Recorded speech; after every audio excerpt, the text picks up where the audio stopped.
Kick the flow, kick the flow, kick the flow, kick the flow, kick the flow. Lockdown, aren't we? And where you are, you can't move. So had I been stuck at university, maybe I'd gone back there before the lockdown was announced. I'd be stuck in my little box room without a garden space, all alone, and only able to go out once a day, and I wouldn't be able to come back.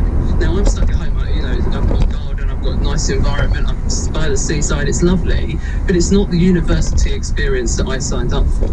And I'm paying over £120 a week, and my family as well, paying £120 a week for this property at university that I'm legally not allowed to go to. If this lockdown lasts for 7 weeks, Andrew, that's over £800. Yeah, I get that. Who should refund it, Johnny?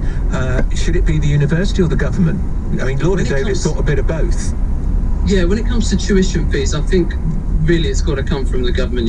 Universities don't have an awful lot of money. Sure, some people do need to take pay cuts, but there are an awful lot of people that work at universities that are underpaid for the amount of work they do. So tuition fees, I think, the government needs to do this. The amount of money they've spent in the pandemic, how much did they spend on the Eat Out to Help Out scheme and other support? They need to do the tuition fees. When it comes to rent, it's difficult because I'm in private accommodation. The University of Warwick, where I go today, has refunded students who are in Warwick accommodations on campus, but I'm a third year student in private accommodation. I don't know who can pay for that. Yeah, so if you were in a hall of residence, if they still call them that, Johnny, the university would refund you that money because you're paying it direct to them. But now you've got a landlord who's not frankly interested. He or she wants their money. Well, exactly, and it's a difficult situation for those that are renting out the properties because, they've got bills to pay at the end of the day.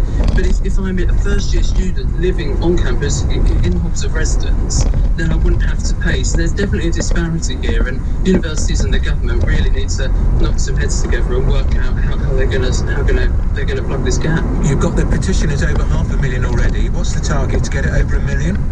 Well, it would be nice. I'm not the person behind the petition, but I would say to students and families of students, think about the amount of money you're spending and ask yourself, are you getting the same experience? I think the answer will be no, and then you should probably sign it.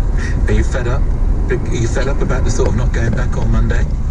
I am, because I just want to... It's your last year as well. It's my last term too of university. I wonder if I'll ever be able to go back there, see my friends and have a good send-off.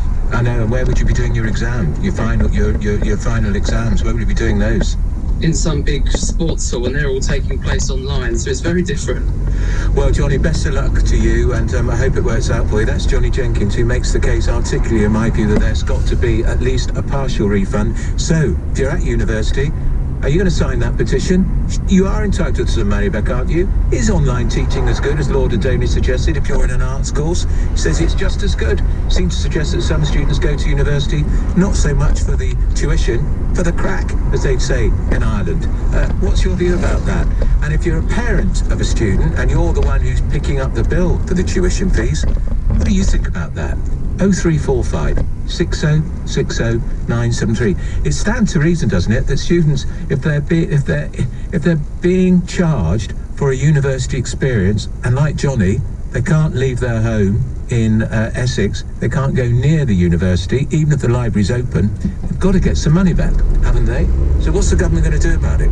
0345 6060 973. Time is 8:17. This is LBC. We're facing the biggest health challenge of our generation, and we've shown that together we're stronger than ever. But to keep making a difference, we need to support each other. If you're a man and you've had coronavirus recently, then you might just have the antibodies to help save lives in your blood plasma. That's why we need men to donate. Giving blood plasma is safe and easy. Be the difference. Search Donate Plasma or call 0300 123 2323 today.